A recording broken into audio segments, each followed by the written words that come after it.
Good morning students. आज हम लोग लेके आए हैं आपके लिए लेसन नंबर 7 आरबीएससी बोर्ड का, जिसका नाम है परमाणु सिद्धांत, तत्वों का आवर्ती वर्गीकरण व गुणधर्म, या हम लोग उसको अंग्रेजी में क्या कहते हैं, atomic theory, periodic classification and properties of elements. और स्टूडेंट्स, अगर अभी तक भी अगर आपने हमारा चैनल सब्सक्राइब नहीं किया है तो प्लीज़ आप उसे सब्सक्राइब कर लें और साथ में उसके जो बेल आइकन बना है उसको प्रेस करके ऑल पे क्लिक कर दें, जिससे कि सारे जो नए वीडियोस बन के आ रहे हैं आपके बहुत ही उपयोगी वीडियो हैं जो आप तक पहुंच पाएँ।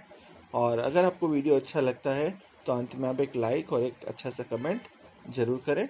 और आपका समय ज़्यादा नहीं लेते हुए मैं वीडियो शुरू करने जा रहा हूँ।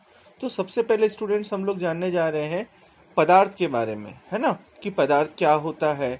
तो पदार्थ के बारे में जानने के लिए मनुष्य बहुत ही प्राचीन समय से प्रयास करता आ रहा है और पदार्थों को सूक्ष्म स्वरूप के बारे में प्राचीन भारतीय व यूनानी दार्शनिक बहुत पहले से, लगभग जो है 500 ईसा पूर्व ही जानकारियां एकत्रित करने लग गए थे, जो है इंफॉर्मेशन जो थी वो इकट्ठा करने लग गए थे स्टूडेंट्स। और प्राचीन भारतीय दार्शनिक महर्षि कणाद ने बताया कि पदार्थ को छोटे छोटे टुकड़ों में लगातार विभाजित करने पर अंत में सूक्ष्मतम कण परमाणु प्राप्त होता है। क्या बोला स्टूडेंट, कि अगर हम किसी को छोटे छोटे टुकड़ों में कंटिन्यूसली अगर डिवाइड करते रहें या तोड़ते जाएं तो हमें लास्ट में जो है सूक्ष्मतम कण परमाणु प्राप्त हो जाता है। और इस सूक्ष्म कण को परमाणु को और अधिक विभाजित करना संभव नहीं होता है। क्या बोला स्टूडेंट्स उन्होंने, कि जो लास्ट हमें जो कण मिला है जिसे हमने परमाणु नाम दिया है, इसको और अधिक विभाजित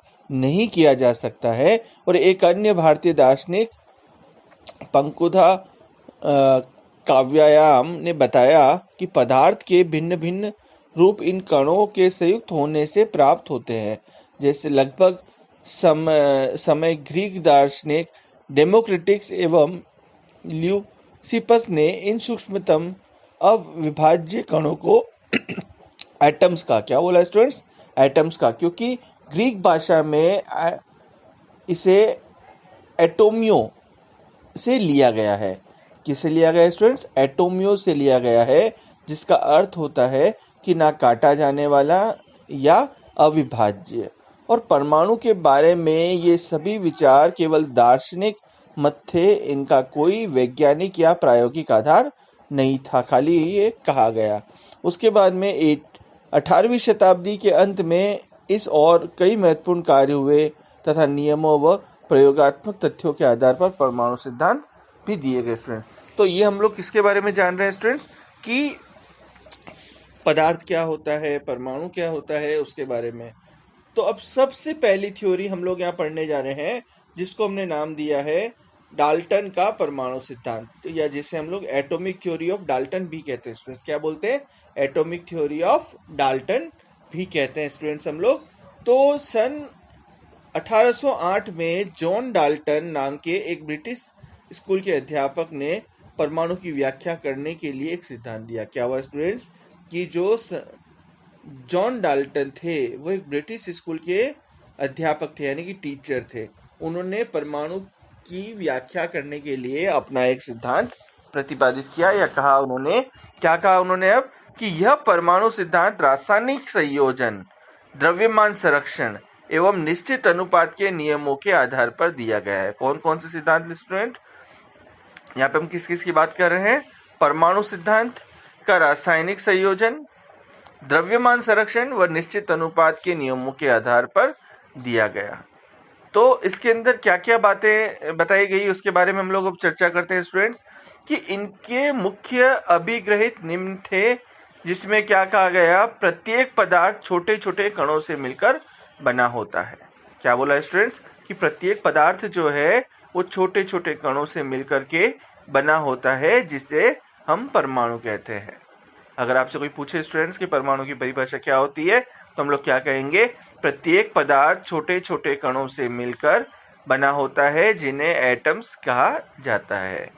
सेकंड, परमाणु अविभाज्य कणों से बना होता है, यानी कि परमाणु को हम आगे फर्दर और आगे डिवाइड नहीं कर सकते, आगे विभाजित नहीं कर सकते। थर्ड पॉइंट, एक ही तत्व के सभी परमाणु समान अर्थात भार, आकार व रासायनिक गुणधर्मों में समान होते हैं। एक ही तत्व के जो सभी परमाणु होते हैं समान होते हैं, अर्थात भार, आकार व रासायनिक गुणधर्मों में समान होते हैं। उसके बाद नेक्स्ट बात आती है, भिन्न भिन्न तत्वों के परमाणु भार, आकार व रासायनिक गुणधर्मों में भिन्न भिन्न होते हैं। भिन्न भिन्न जो तत्वों के परमाणु हैं उनका भार, आकार और जो रासायनिक गुणधर्म होते हैं वो भी अलग अलग होंगे। फिर फिफ्थ पॉइंट आता है हमारा, अलग अलग तत्वों के परमाणु सदैव छोटी छोटी पूर्ण संख्याओं के सरल अनुपात में संयोग कर यौगिक बनाते हैं। क्या करते हैं स्टूडेंट्स? अलग अलग तत्वों के परमाणु सदैव छोटी छोटी पूर्ण संख्याओं के सरल अनुपात में संयोग कर यौगिक बनाते हैं।